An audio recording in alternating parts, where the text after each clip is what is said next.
So I'm back in Birmingham. I had a really good weekend. I went to a really nice Wakehurst Park, which is like in Botanical Gardens. Um, on the way there, though, me and my mum got into this like massive argument because um, we we weren't going to see Sophie's child, and then we suddenly Nigel was like, "Oh, I'll take you down there." He doesn't actually want to see the child. He just wanted to go. He wanted to drive somewhere, maybe to the beach or something, and he didn't actually go to want to see the child. But because I wanted to see the child, because Linda wanted to see the child, he was like, "Okay, let's go." And then he spoke to my sister. My sister said that I couldn't see the child, and the social worker is still Ian, by the way. I don't know. I'm sure I remember having a conversation where Sophie said he's not the social worker any longer, but maybe that was a dream or something. I don't know, but he is still the social worker. Um, and yeah, because he doesn't like me, he's using his power to abuse me, and that's how I see it. I really see it as abuse because he's saying that I can't see the child because I might take videos of him. It's like, what is wrong with making videos? What is wrong with you not talking? Why can't you talk to me?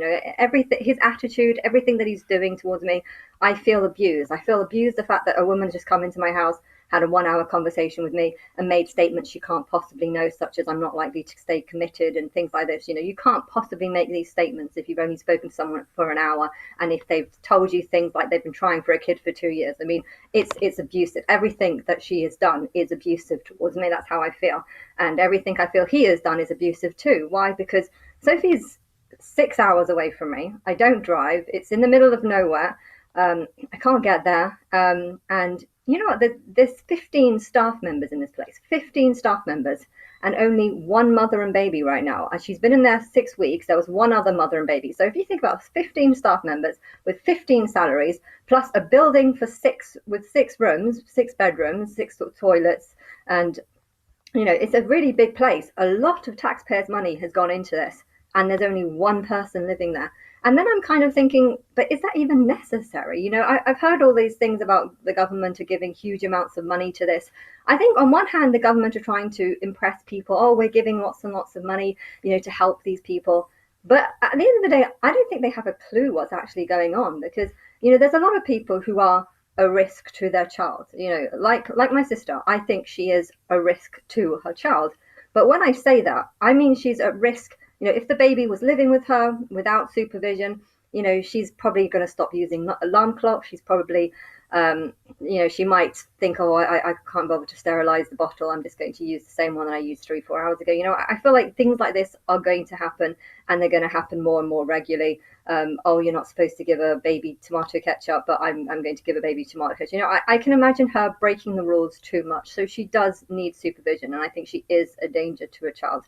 But then I'm thinking about this place, and they're kind of keeping her hostage there. For the first few weeks, she wasn't allowed to leave. She wasn't allowed to go anywhere. She had to be with the child all the time. They were monitoring her, and they were definitely helping, and it was definitely necessary. But I feel like there was always two people. First of all, there was always two people watching over her, and then there's always one person. And then I'm thinking about what's happened with her older child. She's getting 2 weeks, 2 hours every 2 weeks in a call center. And it turned out, I found out today, she found out just this weekend, that she is actually paying £100 an hour to be with this child. And it's kind of making me just think, okay, so you think she's a danger to a child. I mean, otherwise, why would you make someone pay £100? Whether it's her paying or the taxpayers' money, I don't care. I don't care who's paying, taxpayer or Sophie. It's the same thing. There's a huge amount of money, whether it be the taxpayers or whether it be the persons. There's a huge amount of money that go into helping these situations. And on the surface, there are people that have bipolar. There are people with Down syndrome. There are people with severe mental illnesses that cannot look after the child, not even for an hour. But there are also other people that probably don't need this much help, but they do need help. They do need monitorization. They do need to be watched, but not individual. 15 staff members, one mother and baby. It's just like that's ridiculous. And then I'm thinking it's not even in the right location. Obviously you've got quite a lot of these places. I mean, if you hadn't had quite a lot of these places, why is there only one person in this massive facility? And it's like, well, obviously you've got them all over the place. And it's just like, well, if you've got them all over the place, then why have you put the baby in such a distant location where his family can't actually, or his other family, his auntie and his granny can't really see him or visit him? So it's just, I don't know. It's like they must have a huge amount of options where this child could have gone, and putting the child somewhere where other family members can visit. Surely that would be the most important thing. Bonding with, getting all the family to bond with the baby surely is more important. And then maybe you wouldn't need 15 staff members. She needed one staff member, and I think she. Thing is though, and then I'm thinking about the one-on-one thing with her older son. She's paying £100 an hour for one-on-one care. And then I'm thinking, well, if Sophie was so much of a danger to her child that she needed one-on-one care where she's paying £100 an hour to see it, I mean, £100 is a lot of money. If you're rich, it's not much. But if you're only earning like 15,000, no, £1,500 a month, and say £400 of that is childcare maintenance, childcare that she's being forced to pay, which has now gone up to 600, even though she hasn't been working for 3 months. I don't know how they calculated to be 600 when she hasn't been working for the last 3 months, and when she was doing lollipop things before that, and working one day in Just Eat on a cycle, and doing a few days in a care home. I mean, these are the kind of jobs that she's doing, and to have a huge portion of that go towards childcare, on top of saying, oh, you have to pay £100 to see your child, and then also saying, oh, you're pregnant again, okay, well, you can take the child home and Linda can be the guardian. It's just like, I thought that Sophie's so much of a danger that she has to pay £100 an hour to see her child. I mean, this is contradictory. Can you see how contradictory this is? So on one hand, you're saying someone's so dangerous that they have to pay £100 an hour, or the taxpayer has to pay £100. I don't care who it is, whether it's the taxpayer or the person. So £100 an hour has to get spent on this person so that she can be safe with her child. But when she has a brand new baby, she's allowed to go home with the child and live with the child under a supervision of someone who's actually completely batty and has no ability to recognize any mental illness and so forth. And it's just like, so yeah, are the taxpayers really getting value for money if it's going towards helping people that need help, but on the other hand, also there's evidence that they don't need help, hence why she was allowed to go home with the child. It's so contradictory, and I think a lot of people aren't thinking about it, and aren't thinking about it enough to think, or maybe they just don't know these situations. My sister's been seeing this child now for 6 months. She wasn't allowed to see the child for 3 whole years, which again is abusive. To say that you have to pay childcare for 3 whole years. Oh, but your money's good enough. I know you're working, I know you're earning money, so you obviously got, the ability and task to be able to be a good employee, but we're not going to allow you to see the child. I mean, that is abusive. That is very abusive to someone's mind, to say that their mind is okay enough, obviously, to earn money and to have a job and to follow instructions and to do the instructions. But when it comes to your own child, you're not even allowed to see him. I mean, I feel like that's abusive. Okay, it was a little bit my sister's fault because she ran off at the beginning, and she had a few opportunities to see the child, but she was so stressed out and maybe depressed, or maybe frustrated with George, that she didn't. So she did make some mistakes, definitely. And then when she tried to get involved, George put a restraining order on her and made out that he did that only because he had to, not because he did it just because he wanted to. My sister wasn't making much of an effort to see him, so he didn't actually need to get the restraining order. But it's really terrible how there's so much contradictory, and it's a very abusive system. It's abusive to say that your money is good enough and we're going to, you can work and you can earn money, but we're going to forcibly take a huge chunk out of that money and give it to a child that you're not allowed to see because we don't think you're mentally capable. That is people with power saying that I'm going to use my power to abuse you, to take your money, to make you feel like shit because I'm going to say that you're not capable of looking after a child, but you are going to have your money stolen from you. I feel like that's what it is. It's abusive. And then I feel like it's abusive how it's abusive how you can get rid of family members and not like think that they're important, or cast them off on a stupid viability test that is full of lies, and then also to say that the family members aren't allowed to visit because they might take photographs. Ian obviously is enjoying having some sort of power over this, and I feel like he is abusing his power by trying to take the power away from me and yeah, when we went to this Wakehurst, I just, my mum, for the whole 20 minutes, it was a 20-minute car ride, she just kept going on about how she wants, yeah, let's go there, let's go. And my dad was like, oh, we'll go to this place first. And then he started changing his mind and saying, I don't think we have enough time to go to Wakehurst. And then he was going to go drive all the way down there.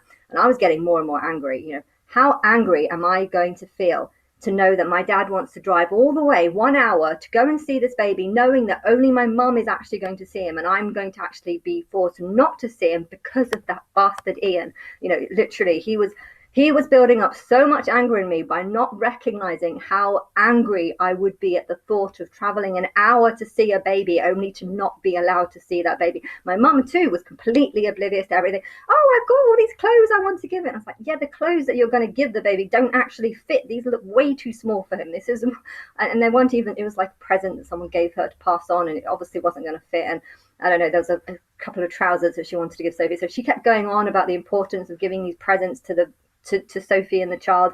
And I was just thinking, I'm not going there. I don't mind going to Wakehurst because I would feel like, to be honest, I'd feel happy going to Wakehurst because it's like, well, it's probably, Wakehurst is a really nice place. It's much better than going to just sit in a room with a baby. Technically I want to see the child, but Wakehurst is also a really lovely place. And we also went to a National Trust afterwards. But yeah, halfway through the journey, my dad said, let's not go there and let's go straight there. And then I was just thinking, don't you know how frustrating that is? I know you won't be frustrated because you don't care about the child. If you don't see the child, you don't care. Whereas if I don't see the child, I am going to be, and I swear, the whole 10 minutes, I just wanted to beat the social workers up for making this. And I wanted to beat my mum up as well for just constantly going on about the importance of going to see the child, even though she would be the only one to see him and I wouldn't be. I mean, how would she feel if it was the other way around, that I was allowed to see the child and you weren't, but that we were going to drive an hour to see this child, knowing that I could see him and she would be frustrated by that, but she just couldn't recognize any anger that I was feeling, and the tensions were growing higher and higher. And it's just, she's so stupid, she's so selfish, she's so only thinks about herself, and just couldn't recognize how awful.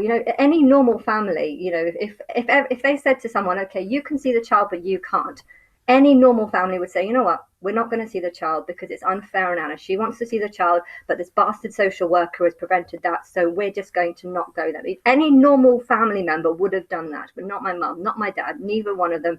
My dad doesn't care about anything. My mum only cares about himself. That this is the sort of family I'm working in. And then to think that the social workers are choosing my mum over me, it's just, it was so bad. I had a very lovely day, and I'm glad that I went to Wakehurst, but yeah, and everything with this social thing is abusive. And it also reminds me of something that, what happens, say, because I believe that if I could change the rules, I believe I'm Christ, I believe that I'm going to get in and people are going to know. And I don't care about the laws, but when it comes to childcare, I do care about them. I think it should be illegal to force someone to pay child maintenance whilst also saying that you're not able to see the child. We're going to take your money's good enough, but you yourself are not good enough and you cannot say that and not see the child. If you say that to someone, you are abusing them. You are abusing your power to take their money from you. You're turning them into a slave. You're saying you can work and we're going to forcibly take this money off you and put it on something that you have no right to see or act. I know that they're assuming that when you get older,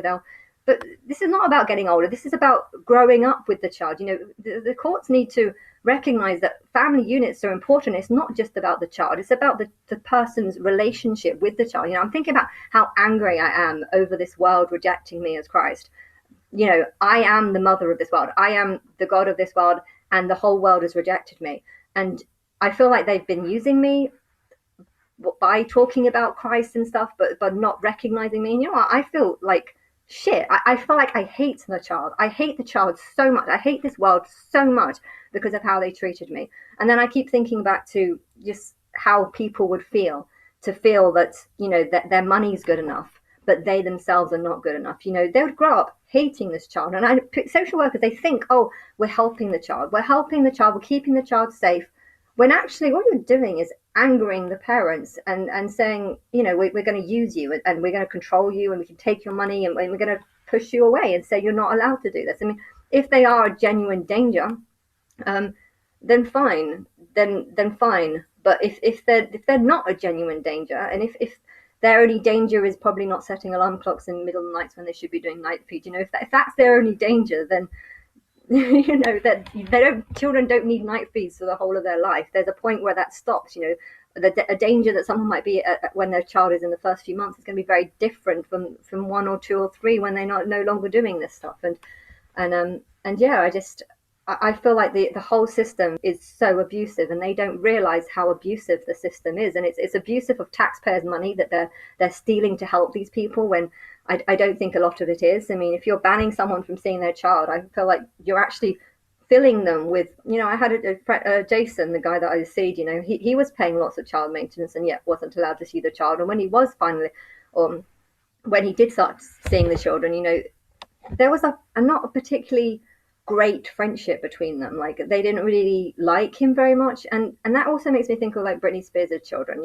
I don't know the relationship, I don't know how close they are or what, but if if Britney Spears is paying hundreds of thousands of pounds of child maintenance each month or whatever, and the children are taking this money and being happy with this money and using this money, but saying to the mother, I don't actually want to see you this month, how would the mother feel? Like, do you not realize how the mother would feel to know that the children want her money but they don't want her? I mean, okay, if someone has bipolar or mental illness, I guess it could be different, but I still feel it's abusive. I feel it's abusive.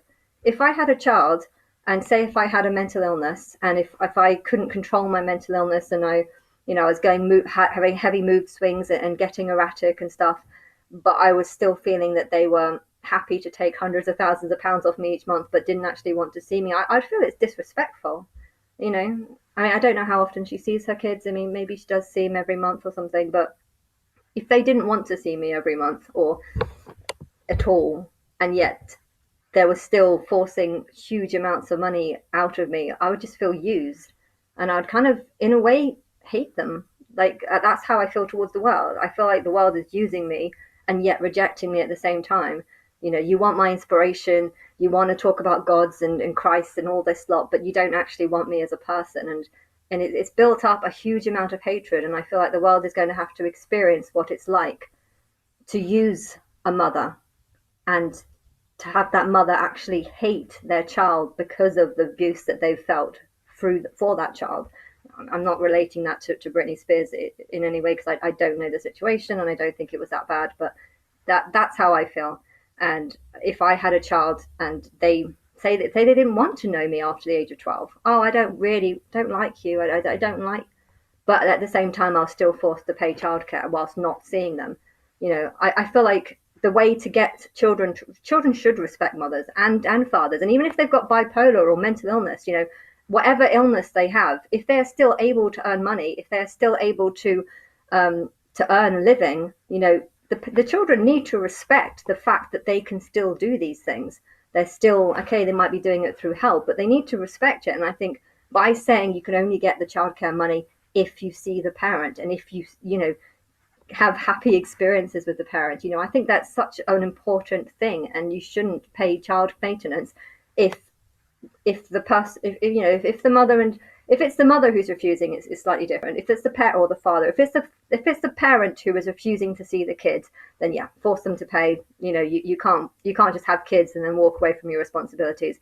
But if it's the other way around, and it's the person, the child, or the person with the child who wants the childcare money whilst pushing off the person, it should never be legal to say your money is good enough but you yourself are not good enough. And I would definitely make that a law.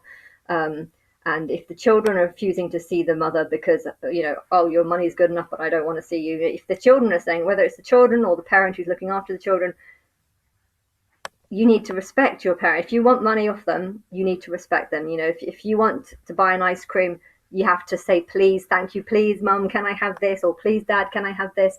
And if you're just saying, no, I'm going to go through the courts, this person isn't buying me stuff, can you give, and if you want, that's just a horrible way to live, and that's how I think it is. I think I need to do a part 2 because there's something else I need to say.